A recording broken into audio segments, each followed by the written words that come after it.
Prime Minister Tariq Rahman calls upon the leaders around the world to deliver on their commitments for the millions whose lives are at stake due to climate change.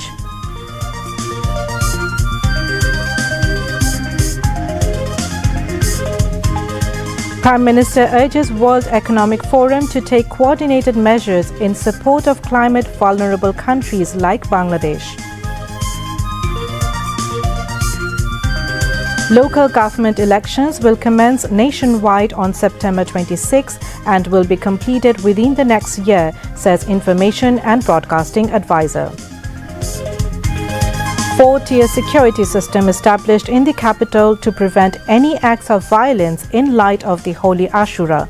No imminent security threats, says DMP Commissioner. No further U.S. naval blockade in Hormuz Strait, announces Trump. Oman reiterates its promise of toll-free passage through the strait. And in World Cup football, Argentina reached knockout stage, beating Austria with Messi's 2 goals. Messi now holds the record for the most goals with 18 in World Cup. Assalamu alaikum. Welcome to News at 10. I am Roya Zabin. You have just heard the headlines, now news in details. The Prime Minister made the call while addressing a session of the 17th annual meeting of the new champions of the World Economic Forum, WEF, also known as Summer Davos. This session, titled Climate Leadership in a Shifting Global Landscape, was held at Dalian International Conference Center today.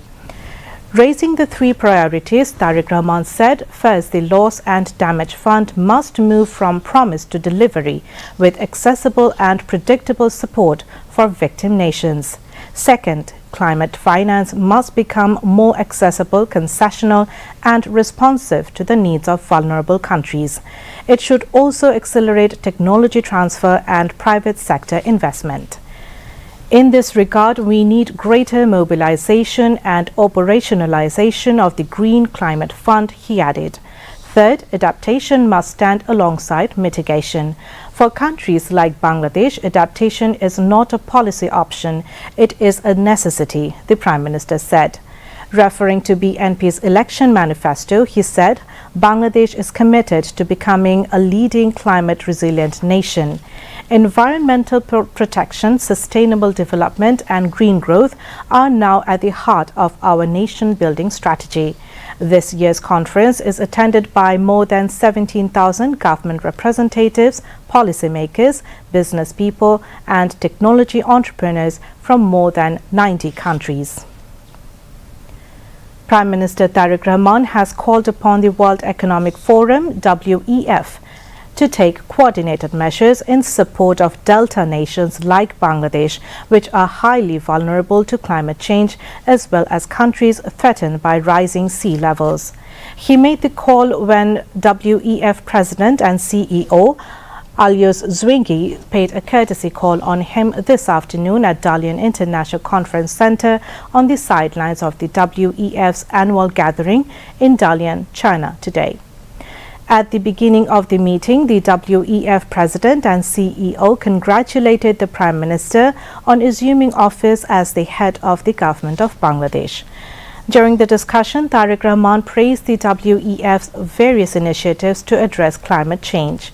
Highlighting Bangladesh's efforts to address climate change effects, he said they have launched an initiative to plant 25 crore trees over the next 5 years. He also highlighted the country's efforts to restore water flow, reduce flood risks, and protect the environment through the re-excavation of nearly 20,000 kilometers of rivers and canals.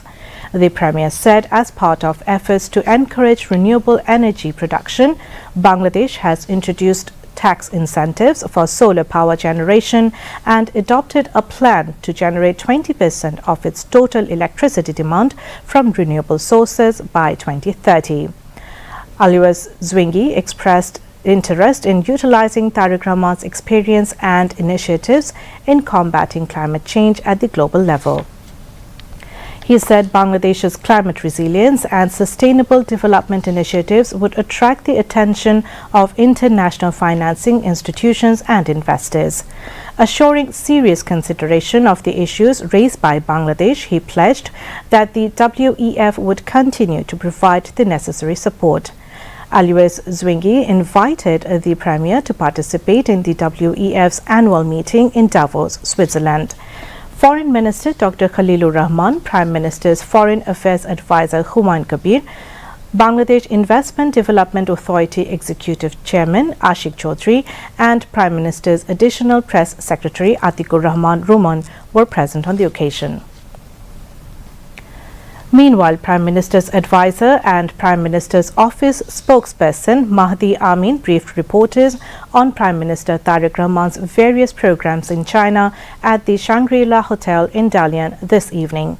He said that the session titled Climate Leadership in Shifting Global Landscape, Prime Minister Tariq Rahman emphasized the effective implementation of the Loss and Damage Fund to combat the damage caused by climate change. Foreign Affairs Advisor Mohammad Humayun Kabir and Additional Press Secretary to the Prime Minister Atikur Rahman Ruman also spoke at the briefing. Mahdi Amin said that the Prime Minister is working to establish Bangladesh's dignity, respect and strong position in the world through ensuring equality, fairness and balance. He said that the Prime Minister's participation in the summer Davos at the World Economic Forum in Dalian is expanding new investment and employment opportunities for Bangladesh.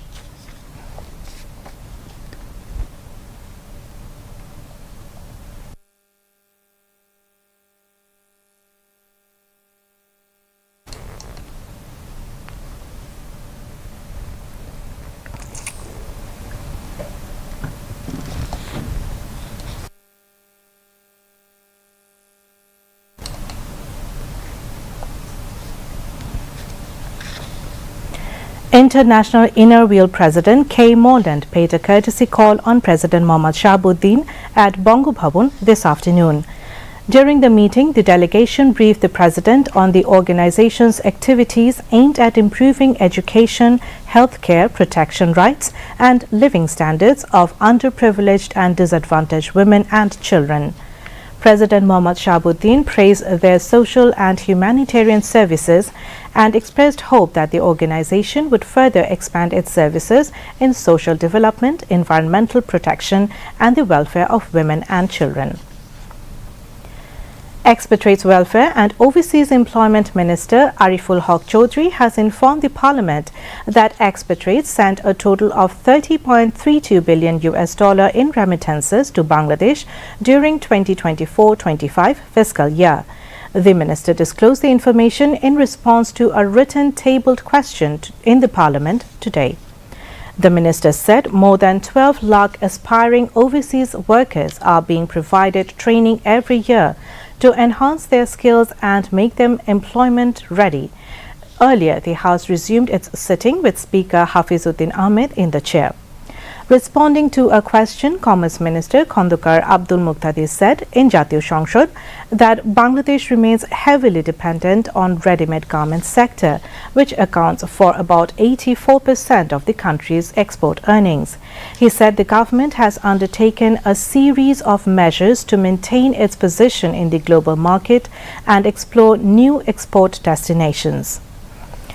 Replying to another query, State Minister for Food Mohammad Abdul Bari said the government is firmly committed to maintaining stability in rice prices in the market and is conducting regular market monitoring to achieve this goal.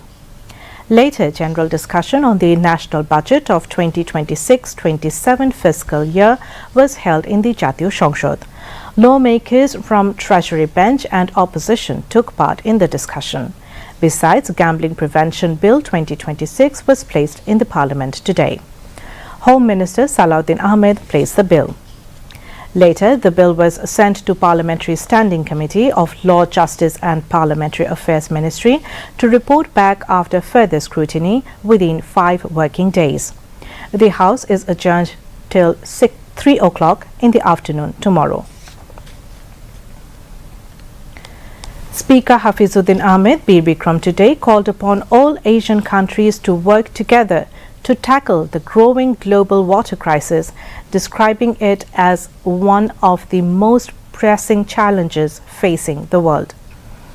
The Jatiya Sangshad Speaker made the call when a high-level South Korean delegation led by Ha Sang-jae, Secretary General of the Asia National Assembly Water Consultative Board AAWC, paid a courtesy call on him at his Jatiya Sangshad office. The water crisis has become so severe that for some countries, including Bangladesh, it has emerged as a matter of life and death, the Speaker added. He noted that the crisis has become particularly acute in South Asian countries such as Bangladesh, India and Pakistan. The Speaker further said that Bangladesh has been continuing discussions with neighboring India since independence to secure its just share of water resources. During the meeting, AAWC Secretary General Ha Sang-jae sought the Speaker's support in engaging the Bangladesh Parliament members with the organization's initiatives aimed at addressing the global water crisis. He also invited the Speaker to attend the AAWC annual conference scheduled to be held in Laos in 2026. The Speaker appreciated AAWC's efforts since 2019 to address water-related challenges through a legal and institutional framework. The AAWC is an inter-parliamentary platform comprising lawmakers from various Asian countries. The organization works to strengthen legislative and policy cooperation on water security, climate change, water resource management, and sustainable development. South Korean Ambassador Kim Ji-jun and Secretary of Bangladesh Parliament Secretariat, Barrister Mohammad Gholam Sarwar Bhuiyan, among others, were present at the meeting. Prime Minister's Information and Broadcasting Advisor Dr. Zahidur Rahman today said local government elections across the country will begin in phases from 26 September this year. He made the announcement at a press briefing on the government's development activities at the Press Information Department of the Bangladesh Secretariat. Additional Secretary of the Ministry of Information and Broadcasting Mohammad Yasin, Principal Information Officer Syed Abdul Ahmed and other senior ministry officials were present at the briefing. Dr. Zahidur Rahman said elections to Union Parishads, municipalities, Upuzilas, Zilla Parishads and city corporations will be completed within next year. Speaking about the government's development activities, he said the government and all stakeholders have reached a consensus on forming an independent and responsible media commission in the country. Education Minister Dr. A.N.M. Ehsanul Haq Milon held an exchange of views meeting with acting officials of the Chattogram Education Board and the Madrasa and Technical Education Boards of the Chattogram region regarding the HSC and equivalent examinations of 2026. The meeting was held this morning at the auditorium of Chattogram College. Among those present were Barrister Mir Mohammad Helaluddin, State Minister for Land and Chittagong Hill Tracts Affairs, Dr. Shahadat Hussain, Mayor of Chattogram City, Professor Dr. Abdullah Al Mamun Chaudhry, Chairman of the Board of Intermediate and Secondary Education Chattogram, as well as Chairman of the Madrasa and Technical Education Boards and others concerned officials. At the meeting, heads and representatives of various government and private educational institutions, along with education officials, presented their views on the current education system. The Education Minister said, "We buried cheating in 2006, but like the variants of coronavirus, cheating has reappeared in a new form. It has become digital." He added that examinations are being monitored through CCTV cameras to prevent such malpractice and that the relevant laws have been amended for this purpose. DMP Commissioner Musleh-Uddin Ahmed said a 4-tier security measure has been taken to prevent any kind of sabotage during the observance of Holy Ashura. He said there is no security threat marking the holy day. Musleh-Uddin made the remarks today while briefing journalists after visiting the Hosseini Dalan area in the capital. The DMP commissioner said no sharp weapons will be allowed in the Tazia procession. The use of fireworks, firecrackers, explosives and flammable materials has also been banned. He also said special checkpoints will be set up at key points across the capital on 26th June for the Tazia procession, while security personnel will conduct searches at different entry points of the procession. International Crimes Tribunal set 29th June for the next hearing in the case of crimes against humanity against Rashid Khan Menon and Kamrul Islam for killing 23 people in the capital's Badda during the July uprising. The tribunal 1 fixed the date after the first day of testimony in the case today. The first witness was July fighter Saqib Ahmed. Meanwhile, International Crimes Tribunal 2 set 22nd July for the next hearing in a separate case against 4 accused, including Abul Hasnat Abdullah for killing of a Chhatrodol leader and another person in an alleged crossfire incident in Borishal during the fallen Awami League government. The date was set after the third day of testimony today. Sub-Inspector Khalilur Rahman of the Detective Branch of Police gave his statement today. A Vitamin A Plus campaign will be held across the country on June 28 to prevent child malnutrition. On the day under the campaign, all 6 months to under 5 children will be given an A Plus capsule throughout the country. Civil Surgeon Dr. Mohammad Zillur Rahman made the disclosure at a press briefing at Dhaka District Civil Surgeon Office today. Deputy Commissioner of Dhaka, Farida Khanum, and Police Super Shamima Parveen were present at this time. It was informed at the press conference that all the children of 6 to 11 month age will be given a blue-colored vitamin A capsule, while children of 12 to 59 month age will be provided with a red-colored vitamin A capsule. The children's vitamin A capsule will be given at various crowded places, including nearby EPI centers, Upazila Health Complex and District Shodur hospitals. Beginning at 8 in the morning, the campaign will continue till 4 in the afternoon. Now, international news.